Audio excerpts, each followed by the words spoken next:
WeatherScope.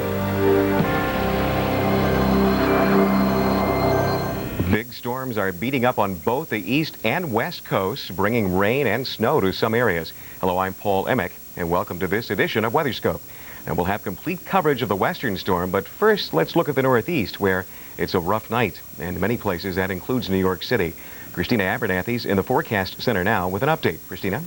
Thanks a lot, Paul. A rough night indeed for folks in the northeastern U.S. We're dealing with some rain, a lot of wind, and also some snow for some of the higher elevations right now in the northeastern U.S. But last night, this system was in the southeastern U.S., causing some big-time problems in Florida, unfortunately. Now, though, we're dealing with a nor'easter here. And again, we've got rain, we've got snow, and we also have some pretty windy conditions here in the northeastern U.S. But Florida hard hit, certainly, with this system. And some scenes from central Florida, where a family of tornadoes left a path of destruction across Osceola, Seminole, Orange, and Volusia counties last night. As you can see, the damage is massive. The Florida Division of Emergency Management reports 38 people were killed, while dozens are missing and unaccounted for. Hundreds of homes and businesses were destroyed. But right now, the storm system affecting the northeastern U.S., and Kristen Dodd joins us now live from New York City. How are things there, Kristen? Well, here in Manhattan, the rain continues to come down, and it's definitely a cold, chilly, wet night here in New York City. Now, I am standing on Columbus Circle, and behind me you can see the traffic and the flow there. Really not too bad as that rain continues to come on down. A lot of folks really have chosen to just kind of stay inside tonight and not out on the roadways. And that's probably some pretty good advice, because not only do we have the rain and also the cold temperatures, but also the winds. And the wind is really wreaking havoc on a lot of folks' umbrella. This is just a good example of a lot of the stuff that we're finding on the streets tonight. This was someone's umbrella, and all the wind is turning these inside out and really just turning them into rubbish. I'm sure the umbrella sales tomorrow morning will be skyrocketing. Back to you, Christina. All right, Kristen, thanks a lot for that report.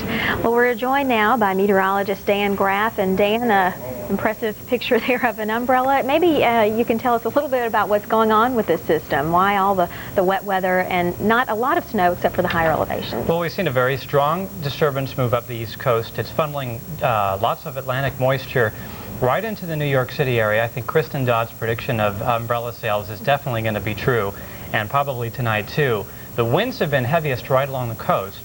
Long Island and JFK Airport, certainly LaGuardia, those areas right with some exposure will certainly be seeing winds tonight. And in the city too, some gusty conditions anticipated as well. As we look at the current map, maybe you can explain to us a little bit about the details involved with this system and what exactly we're dealing with here in the Northeast. Okay, so we have this low pressure system now which is approaching southern New Jersey. It's over the Delmarva Peninsula right now.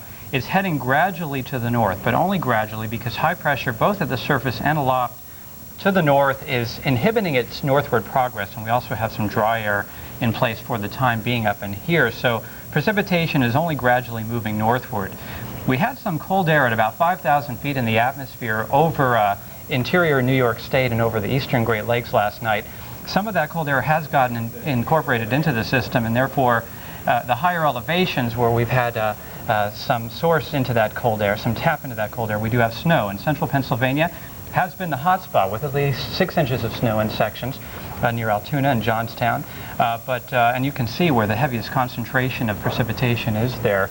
But closer to the coast, we have lots of Atlantic milder air coming in, and so it's been in the form of rain, and also rain in Pittsburgh because not too long ago, temperatures in the Ohio Valley were in the low 50s, and so this storm is really struggling. It's depending on elevation to generate snow, and that's where it should remain for the time being, although Williamsport in eastern Pennsylvania has turned to snow. So we'll be watching it closely for any changeover in eastern Pennsylvania as time goes on. Okay, Dan, thanks a lot for your insight, and we'll check back in with you in just a bit. Okay. And we want to remind you that if you need any further information, if say you're going to be away from your TV set, you can check us out online at weather.com. Now back to the studio for the rest of the country's weather. All right, thanks a lot, Christina. California getting another soaking, and that is not good news for an area where mudslides and flooding, of course, are already major problems. Now, Laguna Beach today, cleanup crews used heavy equipment to remove mud and rocks from the Pacific Coast Highway, the PCH. The road has been littered with debris in several locations from northern to southern California. Now, in Brentwood, just outside of Los Angeles, several homes were evacuated because of a moving hillside. Also, a wall of mud in Ventura Drive that drove 10 people, in Ventura, drove 10 people from their apartment building. Is that wild? Just imagine that amount of movement there from all the wet weather that has been seen. Pretty wild times in California. As we look across the country, your eyes are drawn to two things. The East Coast storm that Christina and Dan just talked about, a few sprinkles in parts of the Midwest, and of course California is still getting a soaking. The wet weather is impendent again. Here comes the front. Now the front is moving ashore, and ahead of it some of the wetter weather. Now showers are still around back behind it. Some of the heavier rains are still ahead, and with the upper level area of low pressure, the low pressure that's way up there still spinning, it's got moisture with it and a lot of cold air. Now when that cold air moves in, that could help to enhance some storminess, and that could be part of our problem during the day tomorrow in San Diego, around El Cajon, Imperial Beach, even maybe around LA and Riverside and Torrance. As this cold air comes in, it could contribute to storminess. Eventually it moves also into Arizona, where Phoenix and Glendale could get a taste of this. Pretty wild tonight. Some of the heaviest rains are here all over LA. You can see it tonight driving Pacific Coast Highway, anywhere here around Los Angeles, around Hollywood, around Burbank, Malibu Hills, just very, very wet. Kind of a bigger picture of it here. Again, you can see what is the difference ahead of the front and behind it.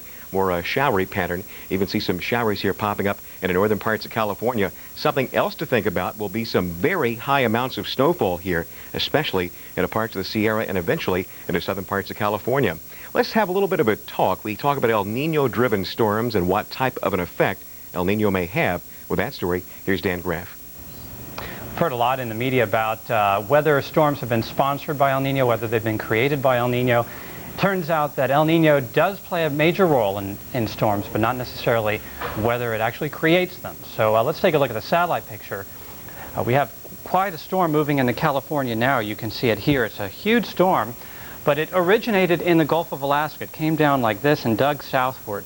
So is this something that we'd expect from El Nino? Well, certainly in the southern states we see an active southern branch of the jet stream. Now this storm originated in the polar branch of the jet stream farther to the north, but it did combine with some energy and moisture from the south. So it possibly is related to El Nino in one sense. And we've seen that across the southern states, storms have been definitely more frequently than we'd normally expect in your average year, and therefore we've seen much more precipitation there. This is the trough here on our Monday jet stream that created, unfortunately, very destructive weather in Florida yesterday, and here's the system that's moving into California now.